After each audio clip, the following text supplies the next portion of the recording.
Muito bem, estamos mais em um programa Sinjur em Ação. Boa noite a você que está assistindo o nosso programa. Muito obrigado por estar aqui conosco. E hoje temos mais um convidado muito especial para nós.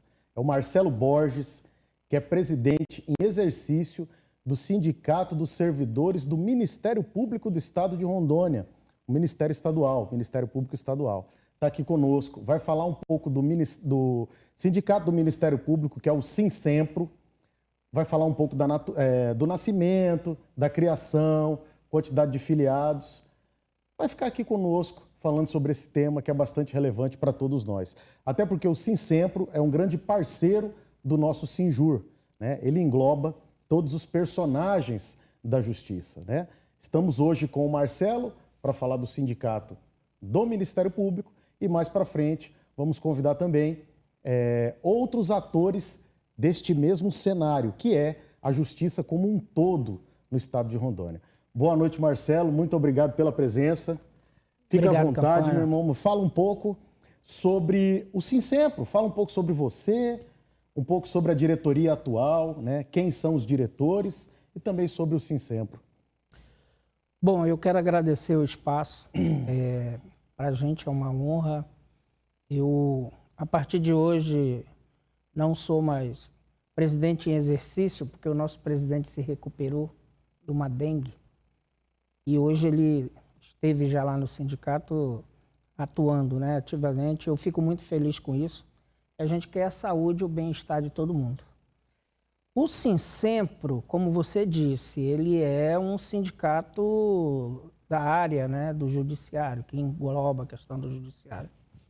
E, assim, nós temos duas entidades que se relacionam bem e se enxergam bem, né? O TJ, da onde vocês constituem a luta sindical na base do Tribunal de Justiça, e a gente do Ministério Público, um complementa o outro.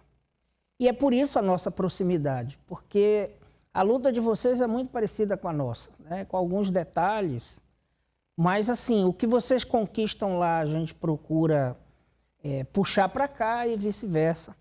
Eu quero aproveitar para parabenizar vocês pelo trabalho que vocês fizeram no plano de cargos e salários.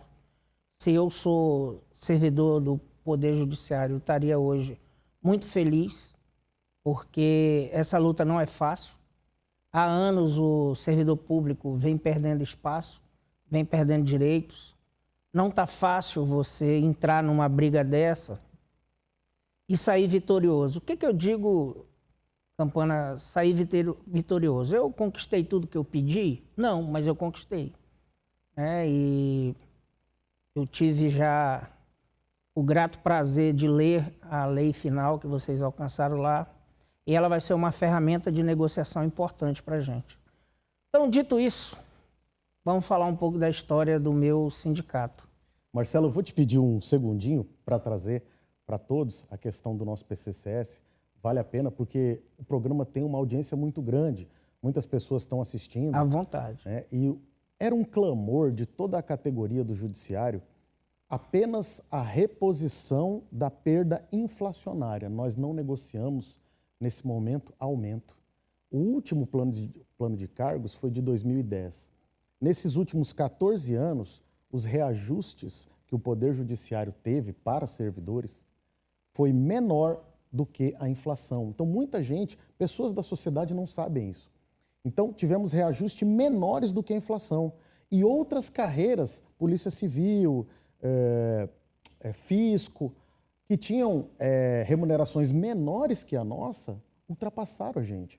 Então, a gente foi atrás de, pelo menos, a recomposição da inflação, que o somado dava 20% ao longo dos últimos 14 anos. Não é 20% em um ano, é 20% ao longo dos 14 anos, estávamos abaixo, né? Conseguimos uma reposição de 5,25 no começo do ano e conseguimos um PCCS que repôs 16%. Então, graças a toda essa luta, o clamor, e aí eu agradeço particularmente todos os nossos servidores que abraçaram a causa em manifestações, em redes sociais, nas ruas, com camiseta. Foi uma luta muito, muito, muito bonita. Conseguimos a reposição da inflação Então, hoje estamos no 0-0, mas lutando para conseguir melhorias para a categoria. Perfeito, Cão. Era, sem poder aprofundar muito, que não é o tema, é isso. Quando as pessoas pensam que você leva 16 na aprovação de um plano, você vai ter uma majoração nominal no salário de 16, mas se você pensar que quando tu começou a perder, o leite estava num preço, o pão estava na outro, aí você descobre que você ganho real, você não teve, empatou. E eu quero lembrar todo mundo que está aí nos assistindo, seja servidor público ou não, que durante os 2 anos de pandemia, ficaram perdas salariais de 10,30% que deveriam ter sido reposta, e mais uma de 5,70 e pouco. Então, só em 2 anos da pandemia, dos 14 que você está falando, já deu 15, né? E vocês conquistaram 16. Mas olha, a luta sindical hoje, ela não pode mais levar em consideração só aquilo que você quer, né? São os cenários. Por exemplo, nós suportamos muita coisa durante a pandemia. O judiciário não podia parar, o Ministério Público não podia parar, perdemos uma série de companheiros nesses momentos. O pessoal que mais se expôs, que não podia fazer trabalho remoto, são os momentos. Aquela contribuição, aquele sacrifício a gente deu, mas hoje a gente quer de volta só o que a gente perdeu, nós não estamos pedindo nada mais. Essa é a luta diferenciada dos sindicatos hoje. Você não pode tocar necessariamente assim, uma greve radical em qualquer uma dessas entidades, Tribunal de Contas, porque a população depende desses órgãos para a burocracia andar. No caso nosso da Justiça, tanto a parte penal, civil, ambiental, que diz respeito a processos, como a burocracia do Estado, atender você com requerimento, com ofício. É uma coisa assim, é difícil para a gente saber qual é o time que você tem que aplicar numa negociação. Você vai para o radicalismo, mas você pensa também, eu também não posso ficar calado, eu tenho que achar o meio termo. Muita gente pergunta também, né? Mas o judiciário não tem um serviço... O sistema judicial, que engloba Ministério Público, Defensoria, Advocacia, Judiciário, esse sistema de justiça, muitas pessoas questionam, mas aí não tem nada urgente. Tem. É que as pessoas não lembram, né?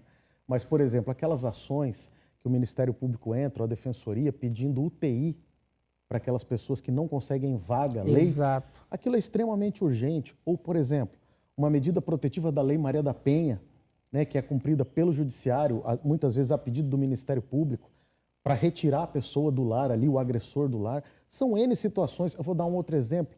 Um requerimento do Ministério Público, muitas vezes, de mudança de cela de um preso que está ameaçado naquela cela. Então, é coisa urgente, tem que fazer na hora. Eu vou dar até um outro exemplo para muitas pessoas que assistem e fazem concurso, mas uma liminar para colocar o candidato em sala de aula para ele fazer a prova.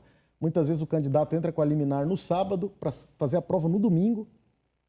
É urgente, então são coisas que não pode parar. Então, assim como saúde, segurança, o sistema judiciário, em vários braços que ele atua, também não pode parar. É urgente, não é, Marcelo? Eu tenho até uma experiência para trocar contigo aí, os nossos telespectadores. Eu trabalhei no MP nos 2 modelos, né? O modelo presencial, que eu já falo de antemão que eu prefiro, e o modelo home office. Não tinha como, eu tenho minhas comorbidades, né? Sou diabético, tenho pressão alta, tal. Fui colocado em casa. Você sabia que quando você está em home office, em casa, você está mais preocupado do que tu está no trabalho? Sim.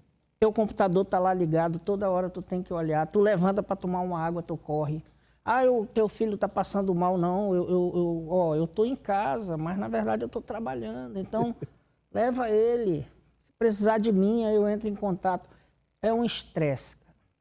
Eu acho que para algumas áreas o home office é o caminho natural, vai ser, né? A minha área é mais técnica, é mais mão do que escrever. Mas o Campana tem razão. Você pega coisas que são decididas em horas. Você está com uma pessoa na UTI e o plano decide que chegou a hora de desligar os aparelhos. O hospital entra com uma ação pedindo autorização, a família pede para que não façam isso. E a justiça tem que decidir ali naquele dia, entendeu? Então, assim, aí tem uma outra história, né, que o servidor público não trabalha. Bom,